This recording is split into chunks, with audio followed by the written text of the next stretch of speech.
πιστόλι στον κρόταφο. Έγιναν μπουσούλι μαγκρεμός και άλμα εις ύψος για να επιβιώσεις. Και τρέξε γρήγορα, πιο γρήγορα, πιο γρήγορα, γιατί όλοι τρέχουν γρήγορα. Ο χρόνος τρέχει γρήγορα, οι υποχρεώσεις τρέχουν γρήγορα, οι γύρω σου τρέχουν γρήγορα, οι δουλειές τρέχουν γρήγορα, οι προσδοκίες τρέχουν γρήγορα. Γρήγορα, γρήγορα, γρήγορα, γρήγορα, γρήγορα, γρήγορα. Φάε, χέσε, διάβασε, αλλά μην τα σκατώσεις. Κοιμήσου, ξύπνα, δούλευε, αλλά μη σηκώνεις το κεφάλι. Το μυαλό σου δεν σου ανήκει. Σταμάτα να σκέφτεσαι, σταμάτα να σπαταλάς ενέργεια σε όνειρα και σε επιθυμίες που δεν σου ανήκουν. Μονάχα θα υπολογίζεις. Υπολόγιζε πόσος χρόνος χρειάζεται για να φτάσεις στη δουλειά. Πότε θα κάνεις διάλειμμα για ένα τσιγάρο. Πότε θα μαγειρέψεις. Τρως αρκετή κρεατίνη. Υπολόγιζε πόσος χρόνος την εβδομάδα σου μένει για να βλέπεις τους φίλους σου. Αν είναι πολλής, σημαίνει ότι κάνεις λάθος πράξεις και θα τιμωρηθείς. Γιατί μάλλον δεν έμαθες από παιδί ότι δεν γεννήθηκες για σένα. Γεννήθηκες για τους άλλους. Για να είσαι καλό παιδί, για να είσαι καλός μαθητής, για να είσαι καλός φίλος, για να είσαι καλός σύζυγος, για να είσαι δυναμικός επαγγελματίας, για να είσαι καλή νοσοκόμα, για να είσαι πρωταθλήτρια, για να είσαι καλή μάνα. Δεν γεννήθηκες για σένα. Γεννήθηκες για να τροφοδοτείς αυτόν τον κόσμο που τρέφεται με δάκρυα, απόγνωση και άγχος, που έχει τις κούφτες του κάτω από τα μάτια σου και περιμένει να ξεδιψάσει με τα δικά σου δάκρυα απόγνωσης. Που θα σου ζητάει πάντα κι άλλο, κι άλλο, κι άλλο, που τίποτα δεν φαντάζει αρκετόν, που μοδοτατάει τα θράσματά σου σε 12 ώρα και σε λεωφορεία, που βομβαρδίζει τα αδέλφια σου για να φτιάξει τα δικά του τουριστικά φέρετρα και να ταΐσει τη δική του μαύρη τρύπα. Θα κακερματίζει το σώμα σου με σύνορα και κανόνες, θρησκείες και πολιτικές, και ξαφνικά τα πόδια σου δεν μιλάνε την ίδια γλώσσα και το μυαλό σου επιτίθεται στη χολή και η χολή με τη σειρά του δηλητηριάζει το σώμα σου και ο πόλεμος αυτός δεν έχει τελειωμό, αλλά κανείς δεν μπορεί να πει τι γίνεται μέσα σου. Γιατί δεν έχουν χρόνο, γιατί δεν έχουμε χρόνο, γιατί δεν έχετε χρόνο, γιατί τα θράσματα ενσυναίσθησης ήταν από τα πρώτα που φαγώθηκαν μαζί με τα πετρέλαια και κάπως έτσι χτίστηκε αυτή η σατραπία.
Ψάχνω το κορίτσι μου.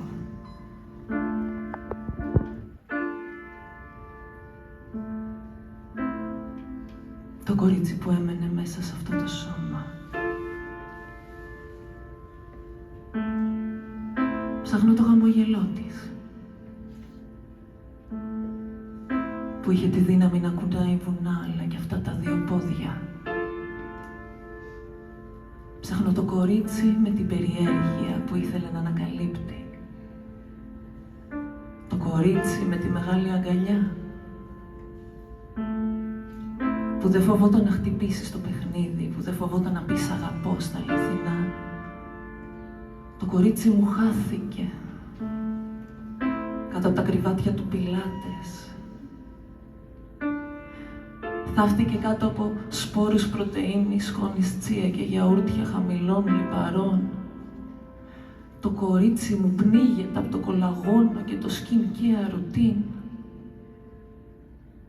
Το κορίτσι μου κάνει υπερφαγικά και τρώει όλα τα συναισθήματα που είναι απαγορευμένα στη δίαιτά της. Το κορίτσι μου, το κορίτσι μου, το κορίτσι μου, ασφικτιά. Μέσα σε ρούχα και δωμάτια στενά, κάτω από τα «δεν προλαβαίνω, άλλη φορά». Το κορίτσι μου δεν έχει κοτσιδάκια, γιατί από το άγχος μου της έφαγα τα μαλλιά. Δεν έχει πια μιλιά, της φωνάζω όταν μου μιλά. Όταν ουρλιάζει δυνατά αυτό που θέλει, όμως εγώ πρέπει να κάνω αυτό που πρέπει. Το κορίτσι μου. Παίρνω τις κορδέλες της και τη στυλίγω γύρω από το στόμα. Μήπως και σκάσει, μήπως και επιτέλους δεν την ακούω πια. Μήπως και ξεχάσω αυτά που επιθυμώ, για να κάνω αυτά που με έχω πείσει ότι ποθώ. Το κορίτσι μου, δεν του μιλάω καλά, το μαλώνω συχνά, γιατί συνέχεια ζητά όσα δεν έχω χώρο για να δώσω. Ξέχασα να είμαι κορίτσι και έμαθα να είμαι σωστή. Έμαθα να δένω τα παπούτσια μου, αλλά δεν πηγαίνω πια παιδική χαρά, έχω εγκλωβιστεί. Όμως το κορίτσι μου περιμένει ακόμα να γίνει μπαλαρίνα, δασκάλα ή δημοσιογράφος, πυρηνικός φυσικός, αστροναύτης, εκπαιδεύτρια σκύλων ή κομμότρια. Περιμένει να ανέβει το Everest, να πάει στα Ιμαλάια και στην Αργεντινή, και εγώ κάθε φορά της λέω «θα σε πάω του χρόνου».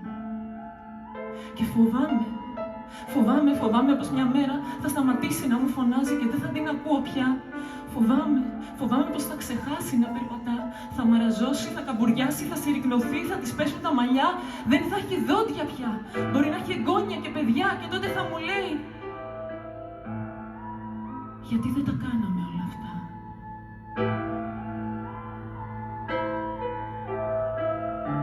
Μα τότε ο καθρέφτης πάει και βλέπω μέσα του χαλάσματα αληθινά. Βλέπω μια θάλασσα άλλοτε βαθιά να μοιάζει πια ρηχή από τα σώματα που έχει καταπιεί. Και πάνω στη διπλανή ακτή εγώ που βρέθηκα εδώ απλά από τύχη.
Μονάχα γι' αυτό. Δεν χρειάζεσαι κανέναν άλλο λόγο για να σηκωθείς και να κεράσεις τον εαυτό σου αυτό που είσαι έτοιμος να χαρίσεις στους άλλους. Η αγάπη θέλει πληθυντικό. Εσένα και σένα.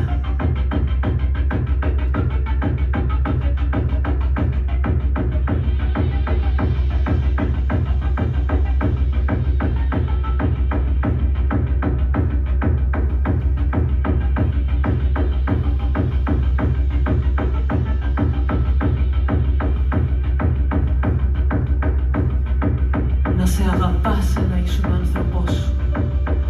Να σε στηρίζεις σαν ένα κουτσό άλογο. Να σε μαθαίνεις σαν το μικρό σου παιδί. Κι αν μεγαλώνεις, να μη σε μαλώνεις μόνο για τα κακό σου λέγει. Μα να ψιθυρίζεις την αλφαβήτα όταν φοβάσαι πως την ξεχνάς.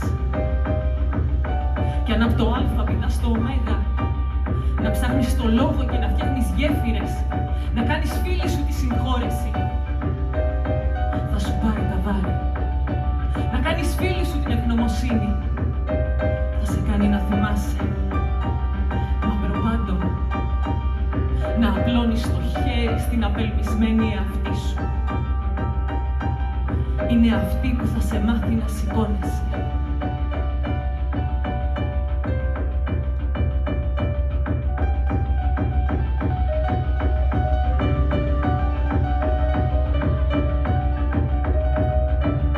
Δεν φταίει το θέρος για τα καυτά τσιμέντα της Αθήνας.